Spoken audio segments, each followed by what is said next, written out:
Hello everybody, and welcome back to DragonBallZ League Season 2025, also known as the finale. We are in preseason week 2. This is episode 2, matches 3 and 4, and I'm your host, Dorgard, with my ever-compatible co-host, Pad to the Bow. Hey everyone. So we had an exciting first 2 matches. If you want to check those out, rewind the stream, or, head back to yesterday. But today, we've got a couple interesting ones. Starting us off, though. Yes, starting us off, we have Royals versus Rugrats. This is also known as the Vegetas versus the Children. Yes, and Rugrats, who did quite well in playoffs last year, and have had many opportunities to win the titles, are up against the 2-time winning new team Royals. Quite a powerful rise from the get-go for them. Have both teams, again, just like every team, have some new tools, some new characters, and some new, just things to try out. Royals, as you might have noticed, have Goku Black, Super Saiyan 3 Vegeta, and Supreme Kai, whereas Rugrats have Cell Jr., Shallot, and the ever-lovable, Kid Vegeta. Yeah, Vegeta Jr., quite literally. Well, with that, let's find out. That's not who I thought would start. What's going on? Yes, indeed. We are starting us off with Videl running Super +2, Ki -1, Light Body, Power of Rage, Ultra Divine Water on TNAI. Going up against Base Kid Trunks, running Attack +2, Defense -1, Dinde's Healing, Quick Fast Attack, Vanishing Break, Master Blast, Sirius on Vegeta AI. So some interesting builds actually to start us off. UDW for Videl, Patara we don't see very, very often because of the health deficit that it gives. And then Base Kid Trunks running a melee build when usually I believe he runs typically something more spammy. Indeed, yes. This offseason, they've focused incredibly hard on going with melee Kid Trunks. So, and you may have noticed his costume is his future variants jacket and such. Videl utilizing the buff to Ultra Divine Water, only costing 3 now, has given much more usage for it. And they also tacked on Dende's, so might see a few more people try it out here in the preseasons, maybe even in the main league. It is got a lot of power, albeit on someone like Videl, she's just a little bit of a glass cannon, so has its downsides as we can see here. Yeah, especially against an Attack +2 user, you could just really get shredded through. So with that, unfortunately, she goes down, and we see Super Saiyan 3 Vegeta. He is in running Ki +1, Focus Shot, Savior, Power of Rage, Dinde's Healing on Chaozu AI. This is a Vegeta. That is an ult. As his ult. Does miss. Yeah. So, yeah, this is a very interesting character. We added him to the game before they showed off Super Saiyan 3 Vegeta in Daima, so this is mostly off the games and alternate series stuff. Oh, that Master Blast actually does pretty good for Kid Trunks, but yeah, here's where things can get scary, is that this plus Goku Black, just a crazy combination. Of course, Majin Vegeta, who I don't believe is in this week, but is an available character as well for Royals, is going to make them a very, very formidable team. Yeah, definitely. It's a much different lineup for them, but still, I would say Royals is still just as scary as ever. Almost takes out Kid Trunks there, but I mean, hey, this melee build, Mike's, 55k because of the UDW, week for Kid Trunks? Yeah, still solid on one. This melee build. And here is Shallot. Is it O or E? This I believe is Shallot E. Yes, so this is the pre-fusion. No, sorry. I'm sorry. I'm wrong. This is O. This is the fusion. This is not the He's fusion. running attack. Shallot. Yeah, this is not the fusion. The Fusion's on a different team as a free agent. He just has a costume that is God Super Saiyan. Got it. Okay. Yeah, I don't really know Shallot very well, but he is entering Attack +1, Light Body, Quick Fast Attack, Launch Support, Power of Rage on default AI, And that is a tag from Vegeta into Goku Black, who is running Super Plus One, Light Body, Focus Shot, Savior, Ultra Divine Water, Broly's Ring on Tenkaichi. So that's 2 UDWs on Royals, interestingly. Yes, but this is the scarier one with it. We've seen him do quite well in testing, and I believe even last week with this Ultra Divine Water. The stats on a character like Goku Black, who has high stats, just getting +1 to everything, I mean, it's very noticeable. And here comes the favorite, Vegeta Jr. Yeah, Vegeta Jr., he is running Super Plus One, Indignation, Light Body, Launch Support, Focus Shot, Savior on Chiaotzu AI. Vegeta Jr. unfortunately misses his ult, as he fired it from across the map. Not a great usage, but it's still keeping the pressure on Goku Black. He is the character you're going to need to take out if you want to have a good chance of beating Royals. So he does that, and that's 2 he's done, and that's like 40,000 off just 2 ults. Absolutely disgusting. He is only down 5,000 health. Yeah, Goku Black definitely putting in a lot of really good work with this UDW build. Very scary. I am afraid of this. Yeah, I mean, Vegeta Jr. has some great spam of his own, but yeah, that's the B2 that you have to watch out from Goku Black. There's a nice 3-bar orb, does a good solid chunk, and it's all down to Goten. Yeah, Goten in running Super Plus 2, Ki -1, Dende Healing, Savior, Fighting Spirit, Indignation, Dragon Spirit on default AI. An ult would do it, would take out Ooh, Goku not Black. a good time to ult. But he runs into it anyways because he felt bad. Still a solid lead though, because I think we have Super Saiyan 3 Vegeta in the back end, of course.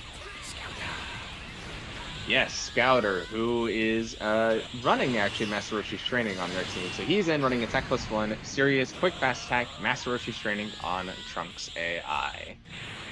So it's smart to do it that way. That way he doesn't overscale his melee, like lose a Serious stack basically with the Attack 2 buff. If you also have Quick Fast, this is kind of max. This is, you know, mid-maxing his damage. It's lower until the last bar per se, but last bar will get full power. Yeah, but we might not get to see that last bar because Goten is down to last bit of health, and Scouter is putting in the work to finish this match. Indeed, but this is Goten, and he also can transform and start spamming some illegal tags, albeit maybe not with the amount of Blastox he has, or with the choices in movement he's decided on. Nope, he just wanted to go max power mode, do his flips, and then die. Alright, well, you know, a solid win for Royals. Showing off why Super Saiyan 3 Vegeta and Goku Black are able to do quite a lot for that team, and how scary they're going to be. So, look out for that. Rugrats, of course, showing off a lot of their variety as well. I don't think they necessarily had the worst showing, but maybe not, you know.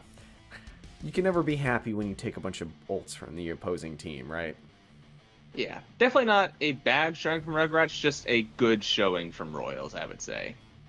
For sure. So, with that, let's go on to the second match of this episode. Match number 4. Yes, we have Androids versus Sentai. So our colorful warrior, prancing warriors versus the robots. Well, let's hope that the issue we ran into earlier is not still an issue. But yeah, Sentai, a lot different. You might not recognize them as much. They have 2 Pride Warriors, 2 Gohans, and the Gammas, which is a very big deal. Yeah, I mean, they've got a lot of power in them. That's a lot of changes. Androids, not an immense amount, but I mean, Metacooler coming on board, and then their new character, General Rildo, has shown to be a pretty solid, you could argue, upgrade to Android 16. So, a lot of fun going on there. With that, shall we load in? Yeah, let's get right into it. We have the classic Android's home water map, but they do have 2 active chargers in, so not as big a benefit as they usually could get. To start though, we have General Rildo running Attack +1, Latent Energy, Quick Fast Attack, Master Throw, Dende Healing, Light Body on Trunks AI, going up against Turles, running Attack +1, Serious, Quick Fast Attack, Ultra Instinct Omen, Dragon Beat, with a Broly's Ring limiter on Krillin AI. So I forget what the trigger is, but Dragon Beat's the one where if you dodge something, you get a Blast Stock back, which is either the charged attacks or B2s. It's the charged attacks. Yes, that makes more sense. And then Ultra Instinct Omen is a slight, it's like minus 0.6 melee or minus 0.4 to attack. But you get reduced key usage, and in max power mode you get automatic after image. But General Rildo's melee. Yeah, oh my god, the damage.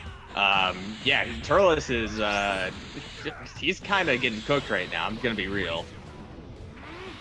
Yeah, it's kind of There's a pump up too. Like I said, it's like kind of arguable that General Rildo is the upgrade to 16, because they both hit incredibly hard, very similar stats, but Rildo just has a slightly different moveset and, you know, melee strings. So, they both have good grabs as well, and in comes Gamma. Yeah, Gamma in running defense +3, attack -1, Master Roshi's training, fighting spirit on Chaozu AI. So nice and bulky with some good potential to spam. Hopefully that lets him take out General Rildo before Rildo can do any more damage to Sentai. Uh-oh. Uh-oh. Android. Sentai brought an android. Uh-oh. But this android's got a gun, which he is using pretty well, I would say.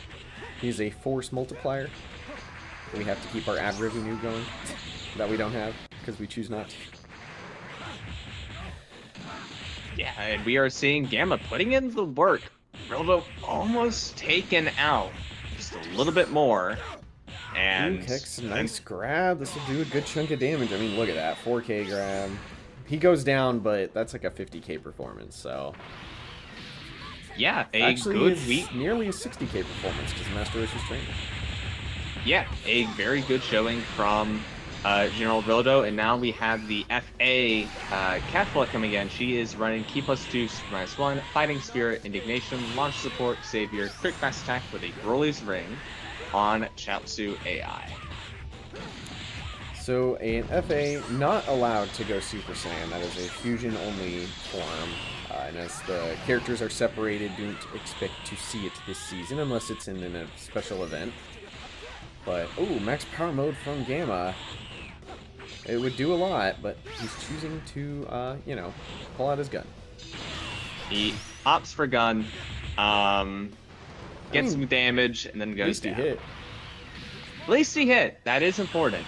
But now we have Topo immediately Justice Tornadoing. I believe he really loved that move last week. He is running Super +1, Halo, launch to support on Yajirobe AI. Yeah, certainly is interesting. They spent a chunk of the offseason, if I remember correctly, on Master Roshi's training with, like, attack on Topo. And basically just hoping he transforms and goes crazy, because when he transforms, he does go crazy. But now they're delving into the side that, hey, if he transforms with Halo, his Hakais are just going to destroy people and they won't cost anything. Yeah, and even in base form, I mean, if he gets the key up, you know, gets that 4 bars of key, those Justice Tornadoes are quite effective. Yeah, it's a shame his other B2's, I wouldn't say bad, but is quite weak. Does cause some issues. Doesn't need to take out Kefla, though, before she can potentially, yeah, do this again. That is another ult, but unfortunately it misses. And currently, yeah, Topo is struggling a little bit against here against Kefla. But he does hit a somewhat early transformation to God of Destruction, so this is where things get scary. The Hakais. Not tracking, but I mean, you can see the size. Yep. Quite big, and I imagine that Super +1 they do pretty darn good damage. Indeed. He also, of course, gets a buff to his melee, gets full key, no healing, but, you know, it's everything else. But fortunately, he is just not doing good. This water map not allowing Topo to show off what he can do. His key rate just not able to handle it. Unfortunately, he goes down, and now it is all up to Saiyaman, running Key +1, Halo, Fighting Spirit, Savior on Yajirobe AI. He needs to take her out quick. But even then, yeah. I mean, the characters you have in the back for androids is full health Metacooler and full health Perfect Cell. It'll be an elite of all elites if he can do it. And he's starting with a pretty big handicap. Yep. Eating another ult to the face. Justice Judgment misses. Probably should have opted for just a super explosive. Yep. He could have done that. Takes her down, but now he's down to his yellow health bar. This is not looking good. Metacooler and running, defense +2, Master Blast, Power of Rage, Dende's healing on Frieza AI. The classic. We'll be seeing a lot of that most likely this season. But, I mean, Sandman's doing it. He's got max power mode, he hit a B2. If he can hit an ult, I mean, he doesn't need necessarily to do ults. Super Explosive Wave, as we said, probably his best friend. But here is an ult. No tracking. Yep, unfortunately, that does miss. Now he has that key penalty. Oh, that's true. Kefla might have gone elite. Oh, yeah, Kefla did a lot, didn't she? I don't know if she did, though, because of the health. I think she might be like 10k off, based on the health missing on, I forget who the Master Versus training character was earlier. Gamma. Right, because Gamma lost like 2 bars to Rildo. So she's very close, and the Master Blast does indeed do it for Metacooler while we're talking about potential elites here. Yeah, Metacooler takes the win, and that is a pretty dominating win for androids here against Sentai. Unfortunately, you know, they just had a really strong performance from both Kefla and Rildo, and some of Sentai's heavier hitters, like Toppo, unfortunately struggled a lot with the water map. And again, we don't even know if this is full power Sentai. They obviously have 2 people that were out this week, and one was Ultimate Gohan, so that's a pretty big, you know, one to be losing. I forget the other, but of course they still have...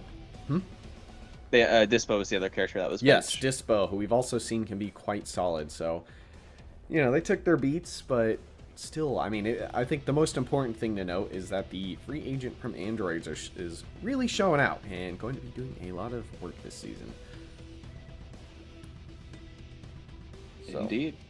With that does it for episode 2. Again, if you're watching this live, stick around. We go straight into episode 3 here. But if you're watching this on YouTube after the fact, episode 3 has concluded. Matches, what was it? 3 and 4 have... Is that what we did? Or today? Yep. Yeah, this was 3 and 4. Episode 2. My brain's melting. It's melting from all the Z. That will do it, though. Check in tomorrow for matches 5 and 6. Please remember to like, share, comment, subscribe, hit the bell icon to be notified when our stuff comes out or when we go live, and check in the description for the Discord, as well as the website.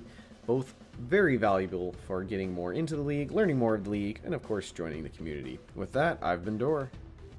And I've been Bad to the Bone. We'll catch you guys tomorrow. Take care.